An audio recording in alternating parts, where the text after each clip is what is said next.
эшләгән, әкият барган, сәр кешеләрне, әйдәманнарны, баш итәкләрне, партнерларны рәхмәтләп, аларга рәхмәт әйтеп, бергә шулай итеп 2018-гә аяк бастык һәм хәзер инде безнең барлык уйлар да, фикерләр дә, гамәлләр дә, алар әлбәттә җәй белән бәйле. Әлбәттә җәйгә безнең бар 4 ай. Әмма без инде октябрьдән башлап, 2017 елның октябрьдән башлап, инде гаризалар кабул итү кампаниясын башлап җибәрдек. Инде безнең ел дәвамында сентябрьдән башлап әйдәманнар мәктәбе бара.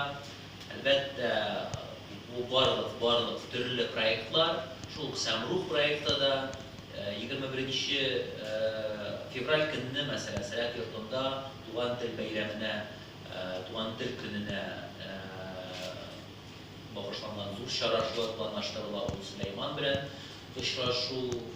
Аннары безнең клублар өчен планлаштырылган семинар